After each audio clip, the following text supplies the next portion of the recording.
The queen of views Amara's life was not always wrapped in glitter, but when she discovered the camera lens, it became her crown. She was born in Onitsha, in a crowded street where small traders sold tomatoes in iron pans and children fetched water from boreholes, laughing and splashing as if buckets were their toys. As a child, Amara was loud, playful, and always at the center of attention. She loved when people clapped for her during church dramas or when she helped her mother hawk fried ground nuts and sang to attract customers. That hunger for attention never left her. By the time she grew into a young woman, the world had changed. Phones became smarter, the internet faster, and suddenly, claps were replaced by likes. In this new world, Amara found her kingdom.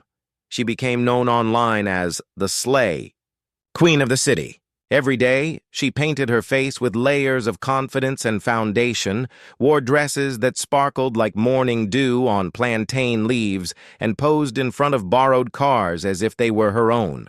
Her captions were sharp, witty, and full of mystery.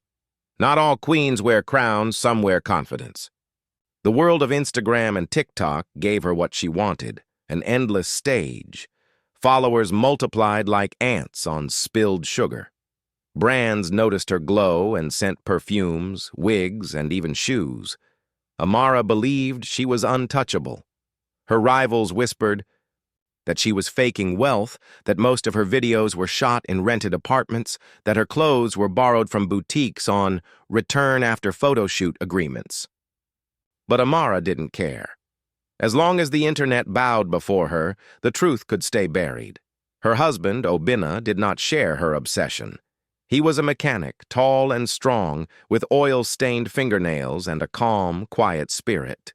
While Amara posed in silk robes, Obinna bent over engines, sweating under the sun. He didn't care much for cameras or fame. To him, life was simple. Fix cars, provide for his family, sleep in peace. Sometimes at night, after long days at work, Obinna would sit on their couch and watch Amara rehearse dances in front of the ring light. She would wear 5 different outfits in 1 hour, applying lipstick, removing it, changing wigs, adjusting the angle of her phone. Then she would collapse on the bed, exhausted but smiling. "Obinna, we are going higher," she would say. "Do. You know I got 50,000 views in just one night. That is more than the whole of Onitsha Stadium when it is full. Do you understand what that means?" Obinna would nod slowly, sometimes too tired to reply. He respected her dreams, but he didn't understand them. How can a person live inside a phone? He thought. How can your heart beat only when strangers double tap on a screen? But he loved her, so he kept silent. As months rolled by, Amara began to feel restless. The views were coming, yes, but she wanted something bigger. Fashion was crowded, beauty tutorials were overdone, luxury lifestyle had become cliché. Everyone was competing. She needed a move that would silence rivals forever. One evening, she scrolled through her feed and saw another influencer trending.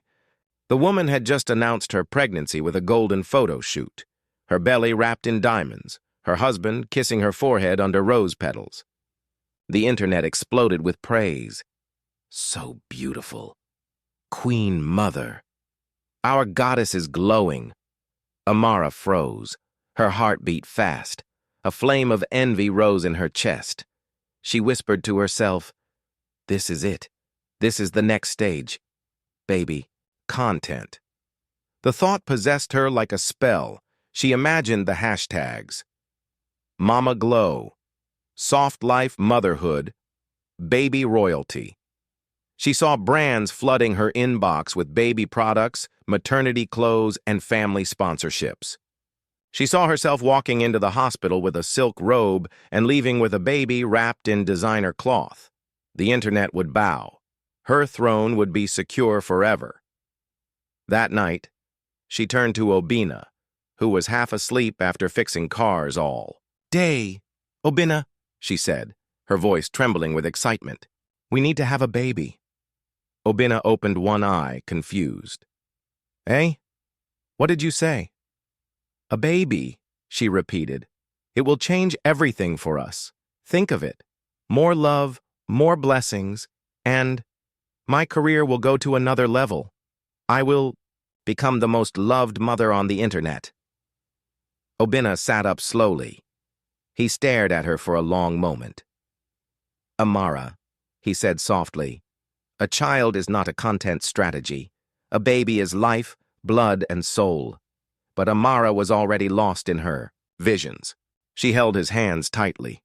Please, Obinna, trust me. This is our future.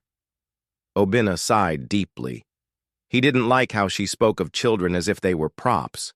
But he loved her, and he thought maybe, just maybe, a child could soften her, slow her down, bring her back to earth. So he nodded, and just like that, the decision was sealed.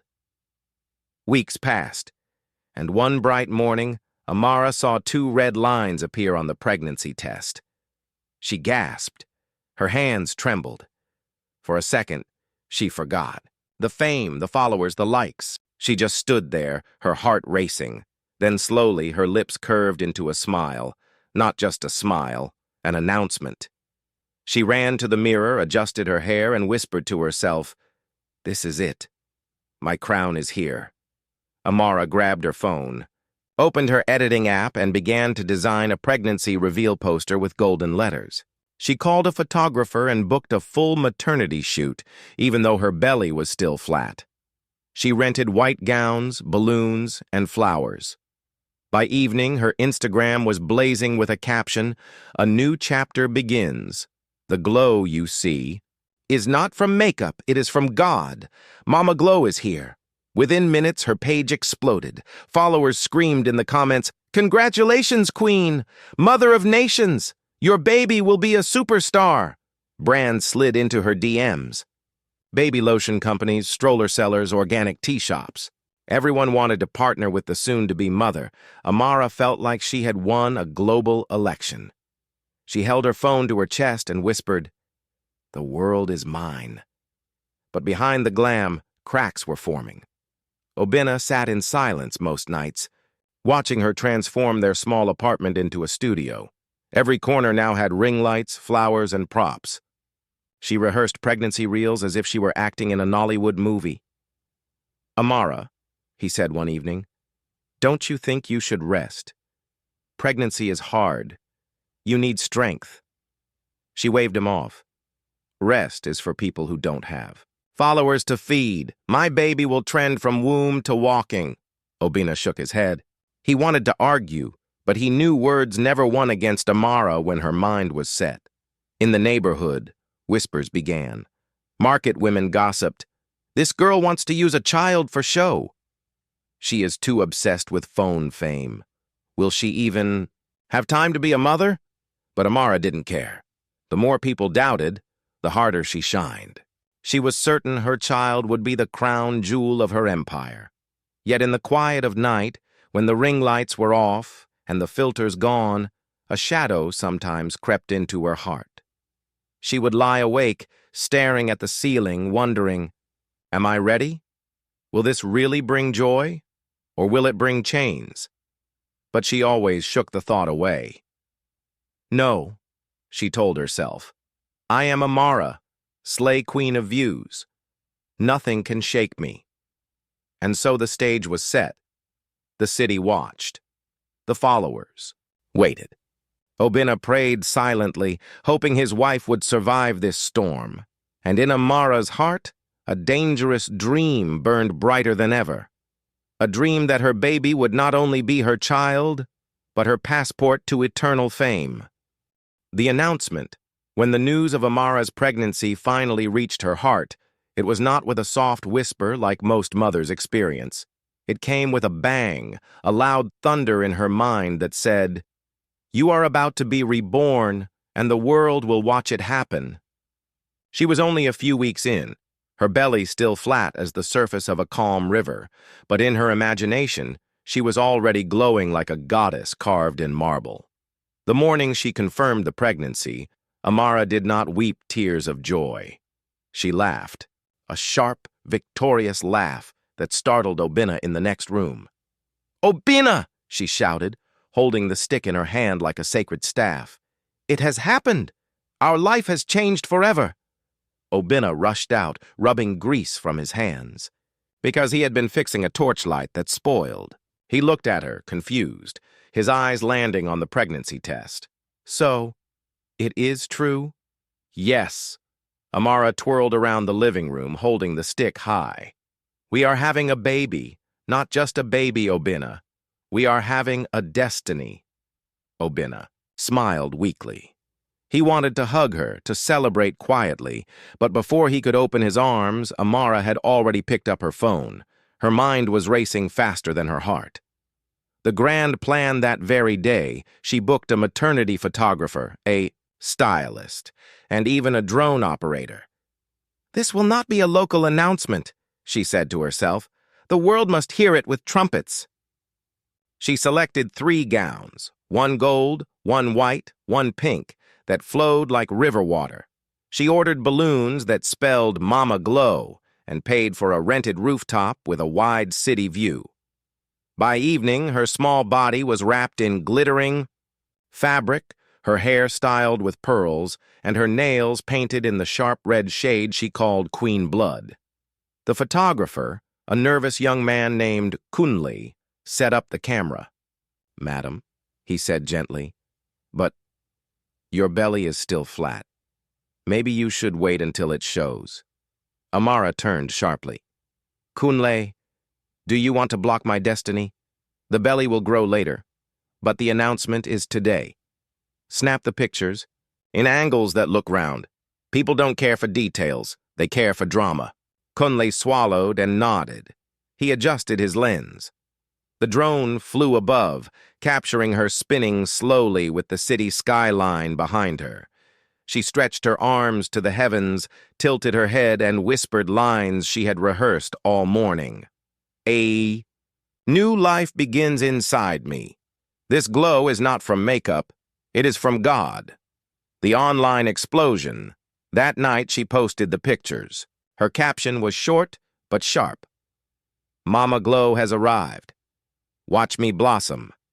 Watch us reign." In less than 2 hours, her page caught fire. Followers screamed in comments. "Queen Mother! Our goddess is carrying a star!" Brands rushed into her inbox. A baby clothing company offered free supplies. A skincare brand begged her to showcase their pregnancy-safe lotion, and even a tea brand promised money if she filmed herself sipping their fertility glow drink. Her rivals, other influencers who once mocked her, went silent. The silence was louder than any clap. By morning, Amara's followers had grown by 10,000. Her DMs were overflowing. She sat on her couch, wrapped in a robe, sipping juice as if she was already royalty. "Obina," she said proudly, "do you see? We are not just having a child. We are birthing an empire." Obina didn't answer. He stood by the window, looking at the streets where children chased one another barefoot. He thought of his own childhood, where motherhood was sweat, hard, work, and sacrifice, not rented gowns and filters. But he kept his silence. The Mama Glow era begins. The weeks that followed turned their home into a stage. Amara declared a new nickname for herself, Mama Glow.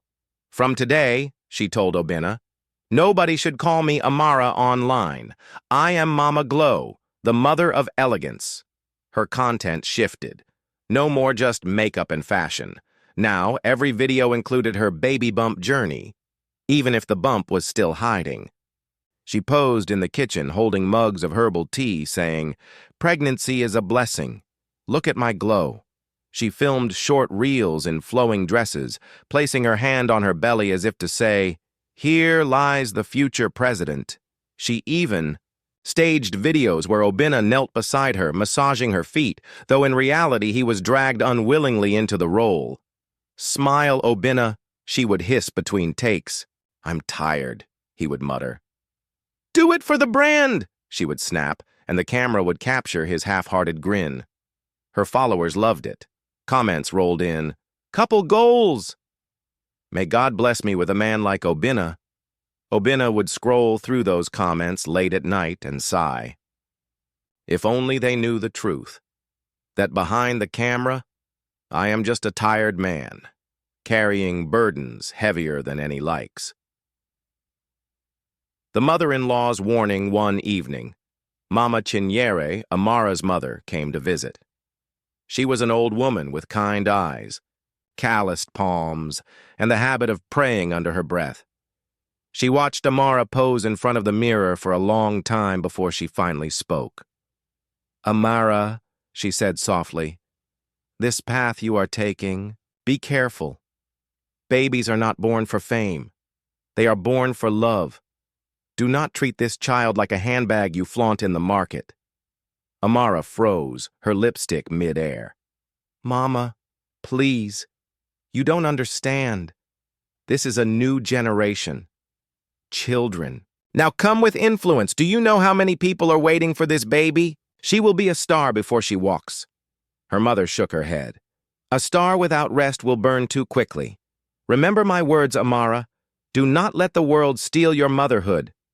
But Amara rolled her eyes, wiped her lipstick, and posted a cryptic WhatsApp status that evening. "Not everyone clapping for you wants you to win. Some smiles hide daggers." Her followers saw it and flooded her with messages of support. "Ignore the haters, Queen. Mama glow forever. Your baby is already loved worldwide," Amara smiled to herself. Her mother's warnings were drowned out by the louder applause of strangers. The gender drama. Soon she began playing games with her audience. One week she posted, "It's a girl, my princess is coming."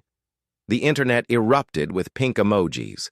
The next week she posted, "No, it's twins. Double the glow." A few days later she uploaded another reel. "God is hiding the gender from my enemies. You will all see on delivery day." Her fans stayed hooked, waiting, speculating, fighting. In comment sections, some swore it was a boy, others argued for a girl. A few even wrote long threads about spiritual dreams of her child. Amara fed on their obsession like honey, Obina's growing concern. But inside their home, Obina's worry grew. He noticed her, barely resting, always online, always creating. Even when her ankles began to swell, she still stood in front of cameras, spinning in gowns, forcing smiles. "Amara," he pleaded one night, "you need to lie down, eat well, sleep more." "This is not healthy," she snapped at him. "Don't you understand? This is bigger than us. This baby is not just a child. She is my legacy. I cannot disappear now. My followers are waiting." Obina turned away, hurt. He whispered to himself, "But what about me? Am I not waiting too? Am I not your family?" Amara did not hear. Her ears were tuned only to the applause of strangers she had never met. The stage is set, A's. Her belly began to round slowly with real life. Amara's content grew bolder. She introduced something new, the bump lounge. She designed a corner of their small apartment with silk curtains, a golden chair, and scented candles. Every evening, she filmed herself reclining there, rubbing her belly and speaking to the camera in a soft, dreamy voice. "Hi, Glow Nation. Just checking in. Baby is kicking, and mommy is glowing. Remember, motherhood is soft life or nothing." Her fans adored it, but Obina, sitting quietly in the background, wondered if the baby kicking inside was already warning them of the storm that was to come. Fame grows. Belly grows. Amara's belly did not grow quietly like other women's.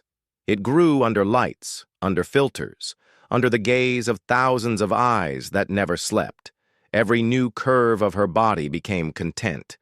Every kick inside her womb became a performance. To the world, she was not just a woman becoming a mother. She was Mama Glow, the living goddess of soft life pregnancy. From the moment she woke in the morning, the camera was waiting. Her assistant, Lady, a slim young girl with braids and quick fingers, had now moved into the spare room. Her job was simple: record every smile, every sigh, every moment when Amara placed her hand dramatically on her round belly and whispered, "Glow Nation, Can you feel the miracle? Lottie, don't forget, Amara would say. Zoom in when I rub my belly, then pan out slowly. I want people to cry when they watch. Yes, madam. Lottie would nod, though her eyes sometimes betrayed pity. The Golden Bump era. The apartment no longer smelled of engine oil from Obina's work clothes. No, it now smelled of scented candles and essential oils. The once simple living room had become a stage. Golden curtains, soft rugs, vases of artificial roses. On one side was the bump corner, a small throne-like chair where Amara sat. Daily, wrapped in silk gowns, anklets shining, belly exposed just enough for the light to kiss it. She would stroke her stomach as if speaking to the gods themselves. Glow nation, she would purr. When you carry life inside you, you carry the universe. Look at me, look at us. We are shining. Her followers worshipped her in comments. Mother of nations, even pregnancy obeys you, queen. Teach us how to glow like this. Amara would scroll through the praise at midnight, her eyes wide and greedy, soaking every word like a thirsty sponge. The forgotten husband. But behind the camera, Obina's silence grew heavier each day. He had become more than a husband. He was cameraman, props mover, errand boy, and night snack runner.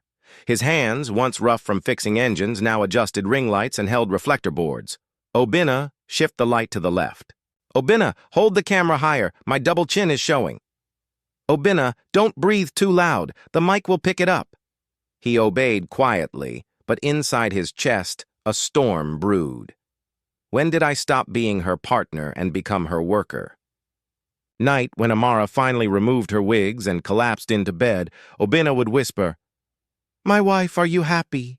"Yes," she would mumble, eyes half closed. "The followers love us." But Obina wasn't asking about followers. He wanted to know if she was happy, if they were still together in heart. But she was too tired to hear. The Village Warning 1.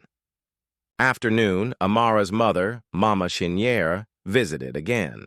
She sat quietly in the corner as Amara filmed another reel, this time dancing barefoot with flowing fabric while Lottie clapped to keep the rhythm. When the camera stopped, Mama Cheniere spoke. "My daughter, let me remind you, pregnancy is not a festival, it is a battlefield. You must rest. You must pray. This child is not for cameras." Amara forced a smile for respect, but her words were sharp. "Mama, please. You grew up in the village where nobody even knew when someone was pregnant until the baby cried. This is the city. Things are different.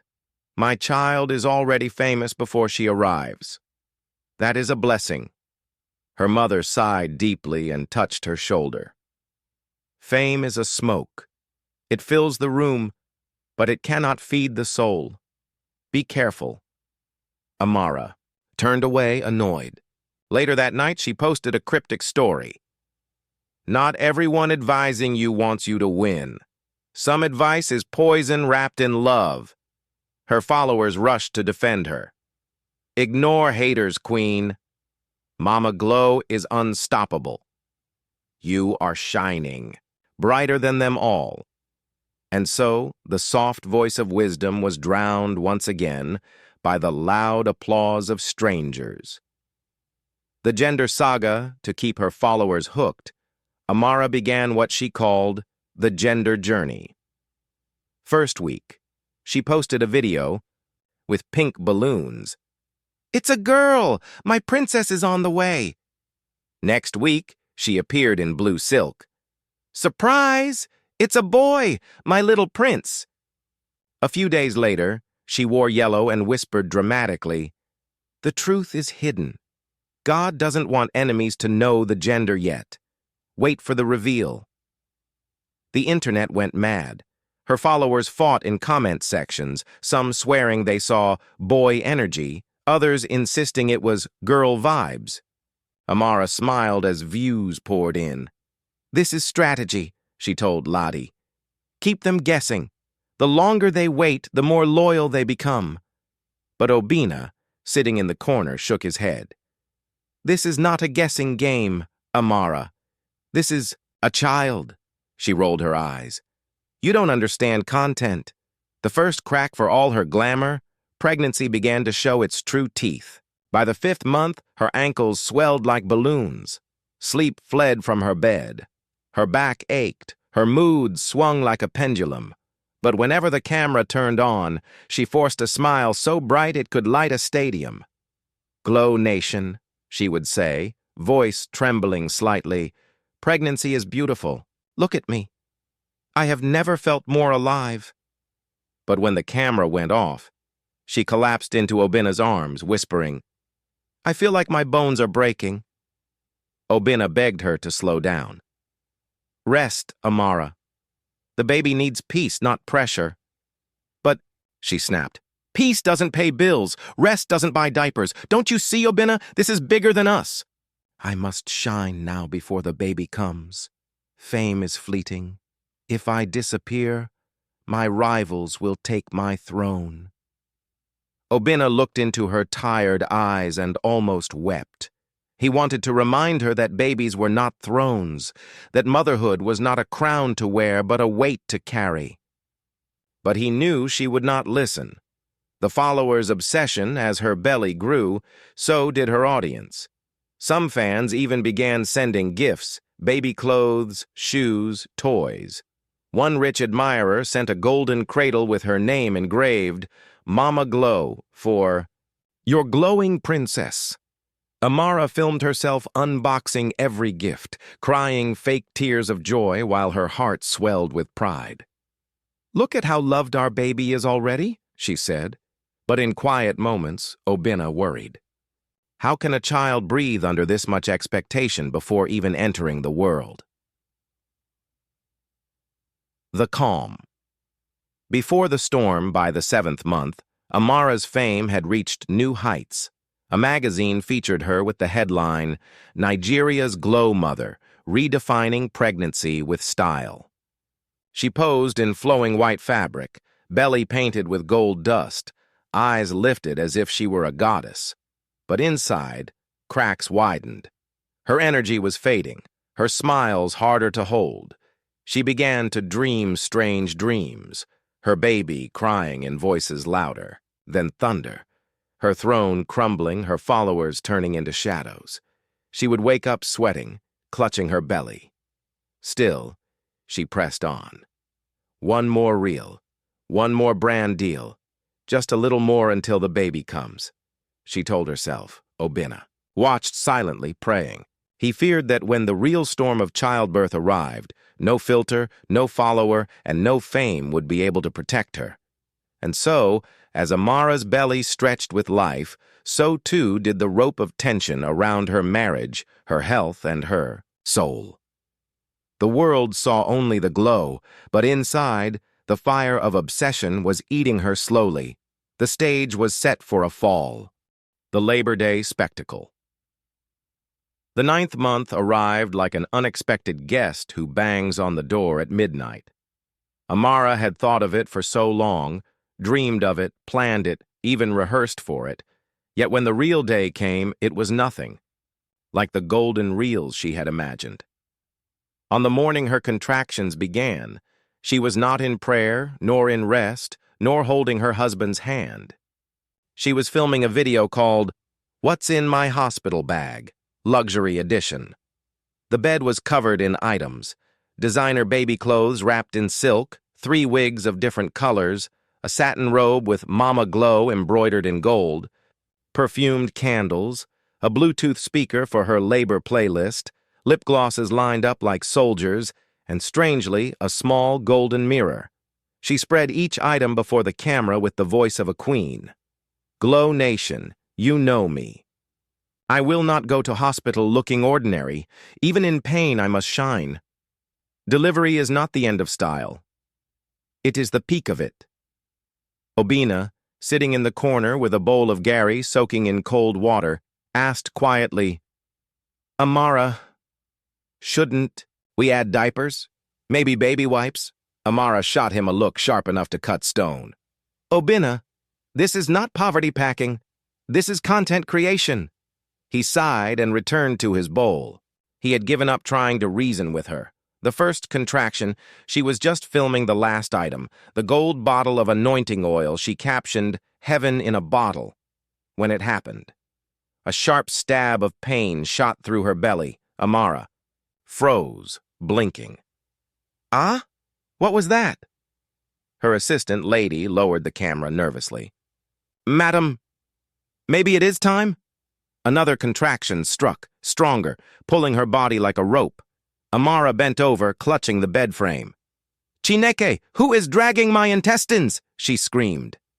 Obinna jumped up, spilling his Gary. "It's labor, Amara. The baby is coming." But instead of panic, Amara's eyes widened with a strange fire. She turned to Lady and whispered, breathless, "Record this. This is the content we have been waiting for." Lady's hands trembled as she lifted the camera again. Obinna shouted, "Are you mad? Call the hospital." He grabbed his phone and dialed frantically. Meanwhile, Amara, sweating, shaking, face twisted in pain, reached for her silk robe. "If this baby is coming, it must meet me glowing," she gasped, dabbing her face with powder even as tears streamed down her cheeks. Arrival at the hospital. When they reached the hospital, nurses rushed with a wheelchair. Amara waved them off with a dramatic gesture. Wait, let the camera roll first." The nurses exchanged looks. One muttered, "This woman thinks childbirth is Nollywood." But Amara ignored them. She clutched her belly, posed weakly, and whispered into the lens, "Glow Nation, pray for me. Mama Glow is about to bring light into the world."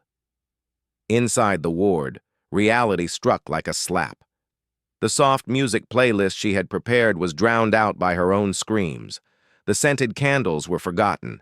The silk robe clung to her with sweat. "Breathe, madam," a nurse urged. Amara screamed back, "I cannot breathe, I can only die." At 6 centimeters dilation, she tore off her wig and flung it across the room. At 7, she slapped a nurse who told her to push gently. At 8, she bit her lower lip until it bled. Obinna held her hand, whispering prayers. "Amara, you can do this. Please, focus," she snarled through gritted teeth. "Obinna, shut up before I kill you." Her screams echoed down the corridor, waking 2 other pregnant women. One whispered to her husband, "God, delay my own. I'm not ready for this war." The breaking point at the peak of the pain, Amara grabbed Lottie's wrist. "Keep filming," she gasped. "Don't you dare stop." But when the next contraction hit, she clawed at Lady's arm by mistake. Blood welled. Lady dropped the camera, sobbing, "I can't do this," and ran out of the ward. The nurses shouted at Amara, "Push, madam, push!" She wailed, "Cut me open, pull it out! Anything, just end this!" Her carefully built empire of filters and glamour collapsed in that room. For the first time since her fame began, Amara did not care about the camera, the likes, or the followers. She just wanted to survive. The arrival of the child. At last, with a final scream that shook the walls, the baby came. There was a long pause. Everyone waited for the soft, gentle cry of a newborn. But what came out was not soft. The baby wailed with a sound so loud, so piercing, that the nurse nearly dropped her. The cry bounced off the ceiling, shook the walls, and echoed down the hallway like a trumpet. Even the doctor muttered, "Jesus, this one came with a microphone." Obinna's eyes widened as he reached for his daughter. The baby screamed louder, fists clenched, legs kicking as if she was already fighting the world. Amara, lying weak on the bed, croaked, "Is that a trumpet or a cry?" The nurse smiled faintly. "Congratulations, madam. You have a very vocal daughter." They asked for the baby's name.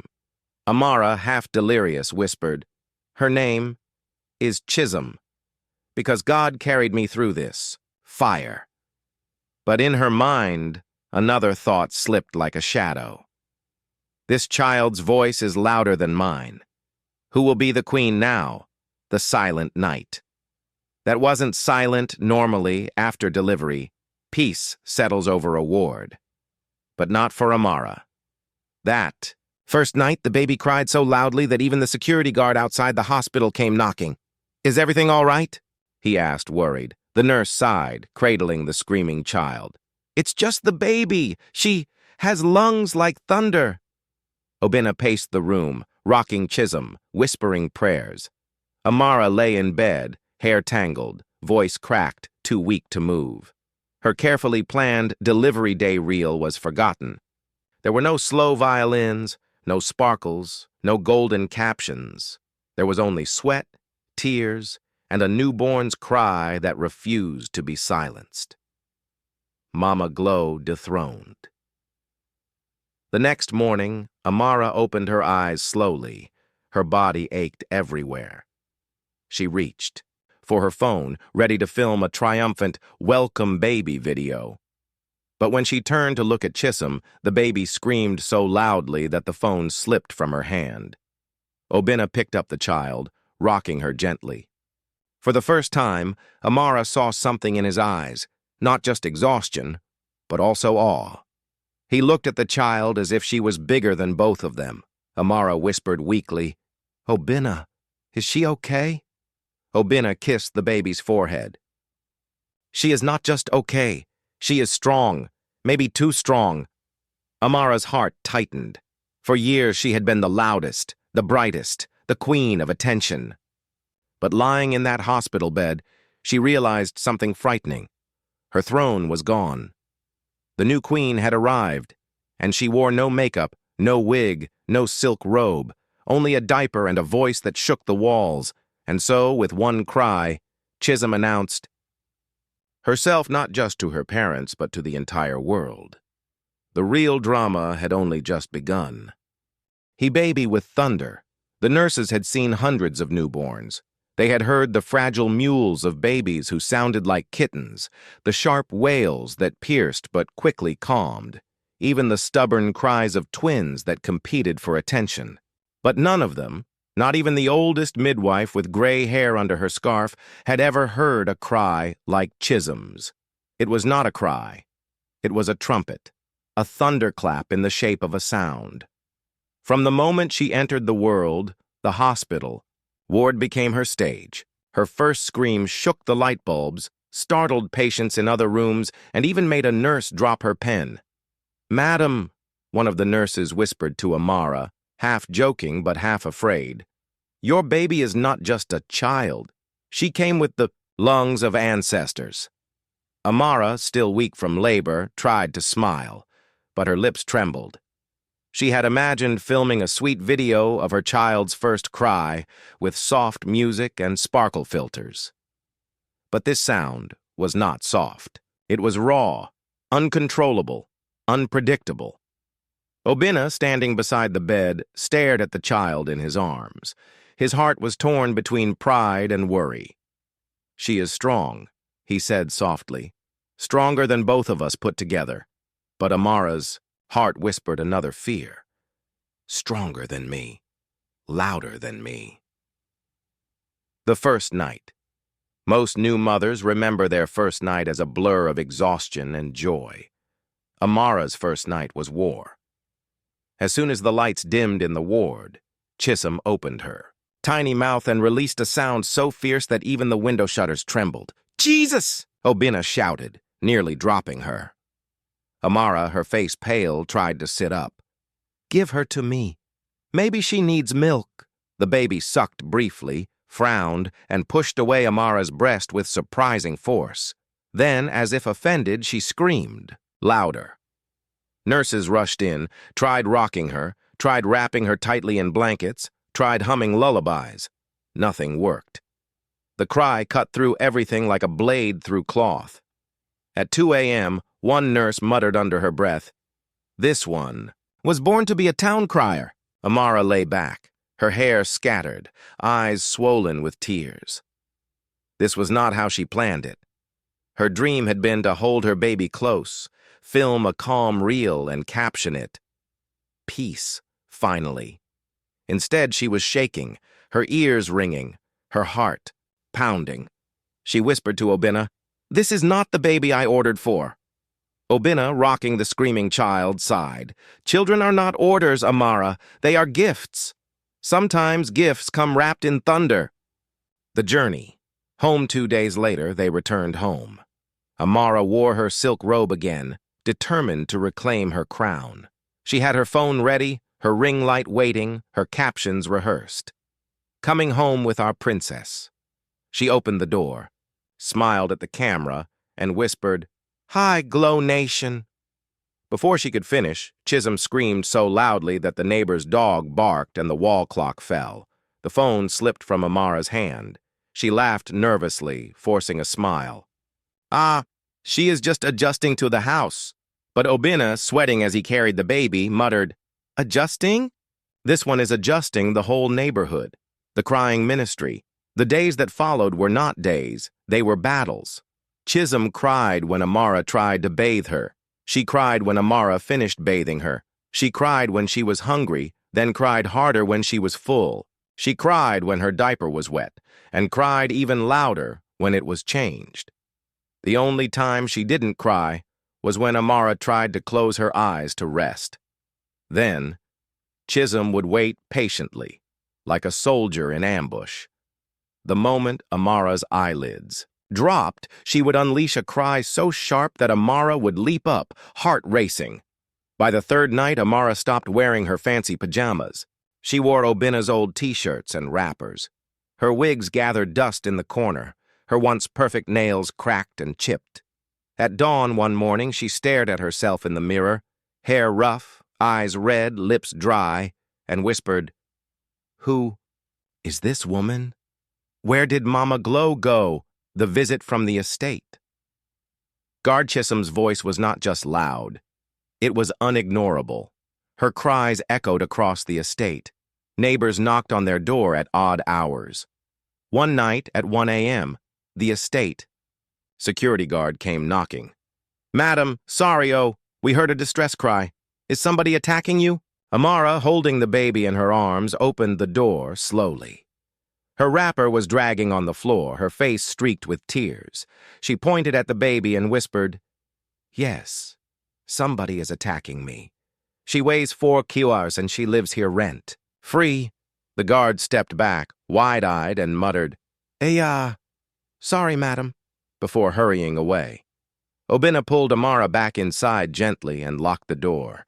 He saw the cracks forming in her spirit and feared she would break completely. Followers' questions. For the first time since her rise to fame, Amara missed a day of posting. Her followers noticed immediately. "Where is Mama Glow? No content today? Is everything okay? Show us the baby. We are waiting." Amara stared at the messages with hollow eyes. She wanted to reply, to stage a reel, to show her glowing self. But her hands were full of a crying child, and her mind was empty of joy. Instead of ring lights, there were night lamps. Instead of violin soundtracks, there was the endless roar of Chisholm's cry. Instead of brand deals, there were diapers scattered on the floor. Her kingdom of fame had fallen into ruin, and the new queen was not her. It was the tiny child in her arms who ruled with sound. The first signs of breaking one evening, after hours of non-stop crying, Amara slumped onto the floor, holding Chisholm against her chest. Tears poured down her face as she rocked the baby, whispering, "Please, just sleep. Just for 1 hour. Please." Obina knelt beside her, his own eyes heavy with exhaustion. "Amara," he said softly, "this is motherhood. It is not filters. It is not captions. It is blood, sweat, and tears." Amara shook her head violently. "No, it was supposed to be beautiful. It was supposed to glow. Why does it feel like prison?" Her words cut the air like a knife. Obina had no answer. He simply held her shoulders and whispered, "We will survive this, one night at a time." But Amara was no longer sure. For the first time, she felt that maybe, just maybe, she was losing herself. Mama Glow dethroned by the end of that first week at home, the truth was clear. The throne she had built online was gone. She was no longer the Queen of Glow. She was a servant in the crying ministry of baby Chisholm. The followers had wanted content. The brands had expected glam. But Amara had received something else entirely. Sleepless nights, swollen eyes. A child whose voice was louder than fame itself. And though she tried to laugh it off, to remind herself she was still Mama Glow, deep inside, she knew the truth. The crown had passed. Her daughter, with her thunderous cry, had dethroned her before she even learned how to walk. From soft life to sleepless nights, Amara once believed her life was a canvas painted with gold. Every reel, every photo, every caption was polished until it gleamed like sun on water. She had convinced the world that her existence was flawless, a soft life untouched by sweat or sorrow. But now, in the small hours of the night, that illusion lay shattered on the floor like broken glass, because in her home there was no violin music, no golden glow, no peace. There was only Chisholm's cry, endless, merciless, echoing through the walls like the chant of a restless spirit. The endless nights, it began the very night they returned from the hospital. Chisholm cried the way storms rain, heavy, sudden, and without warning. At 9 p.m., she screamed. At midnight, she screamed louder. At 3 a.m., she screamed until Amara thought the roof would fall. Amara tried everything, rocking, feeding, swaddling, singing. She begged, pleaded, even bribed, with pacifiers as if the baby understood. Nothing worked. Chisholm refused silence. The baby's lungs seemed endless. She would pause for a breath, just long enough for Amara to hope, and then unleash a fresh cry that pierced deeper than knives. By the third night, Amara sat on the floor in Obina's old t-shirt, wrapper tied loosely around her waist. Her once polished nails were chipped, her hair tangled into knots. She looked at the baby in her arms and whispered through tears, "You are not the child I planned for. You are not my content. Why are you punishing me?" Obina, sitting beside her, held her, trembling shoulders. "Amara," he said gently, "she is not punishing you. She is just a child. This is who she is." But Amara shook her head, rocking the baby desperately. "No, she came to dethrone me. The neighbors' complaints, by the end of the first week, the entire estate knew of Chisholm's thunder. A neighbor banged on their door at dawn. 'Madam, your baby is disturbing the peace. We cannot sleep. Even my dog is losing weight from barking all night.' Amara opened the door, eyes swollen, lips trembling. She snapped, 'Do you think I am sleeping either? Do you think I don't—' 'Hear her? Leave me before I collapse!' The neighbor left, muttering, Mama Glow has turned Mama Noise." The words cut Amara's chest like a blade. She slammed the door and slid down to the floor, sobbing. For the first time, she realized her fame was now mockery. The followers began to doubt. Her online absence grew longer. At first, her followers flooded her DMs with concern. "Are you okay, Queen? Show us the baby, we miss you." "No post in 2 days? Something must be wrong." Then concern turned into impatience. "Motherhood has humbled you. So much for Mama Glow. Where is the glow now?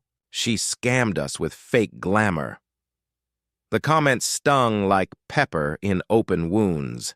Amara wanted to fight back, to post videos proving she was still glowing, still powerful. But every time she picked up her phone, Chisholm screamed, and she dropped it again in defeat. Her empire of likes and filters crumbled. Her throne of fame was rotting, one sleepless night at a time. The breaking point one night, after hours of crying, Amara collapsed onto the floor with Chisholm on her chest. Tears streamed down her face as she rocked the baby, whispering, "Please, just close your eyes. Just 1 hour of peace. I will give you anything." But Chisholm only wailed louder, her tiny fists punching the air as if mocking her mother's desperation. Amara's mind darkened. She whispered, "I am losing myself." Obinna knelt beside her, his face drawn with exhaustion. He hadn't slept properly in days either. His once strong shoulders drooped like a weary soldier's. "Amara," he said softly, "listen to me. This is motherhood. It is not glamour, not fame, not filters. It is sweat and tears.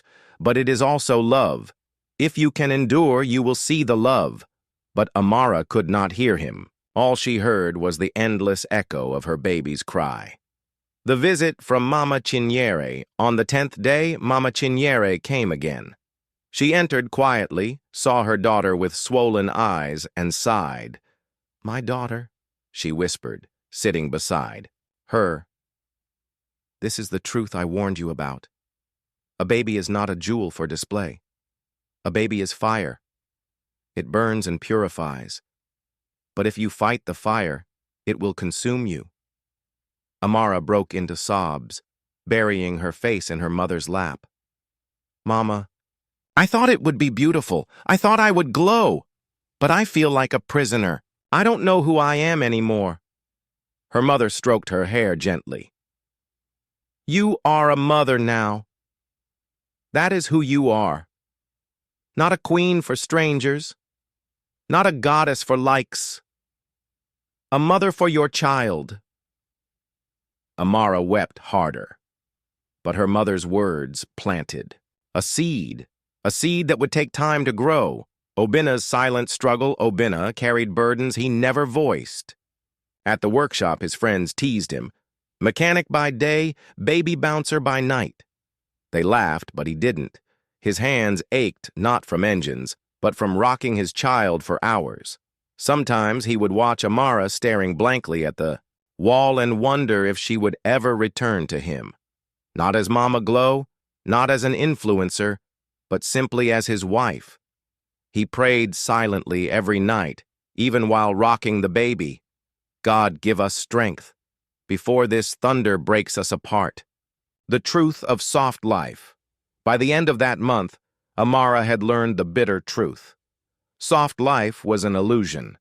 Motherhood was not silk gowns and golden captions. It was cracked lips, swollen eyes, endless cries, and moments of despair so heavy that even love trembled under the weight.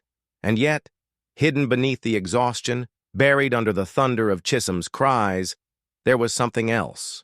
A flicker, a fragile, unfamiliar flame. It was not glamour.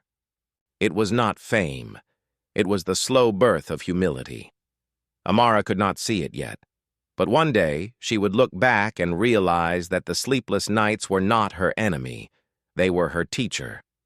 And so, as Amara lay in the darkness with Chisholm, crying against her chest, and Obinna pacing the room, the Slay Queen who once commanded the internet realized something devastating.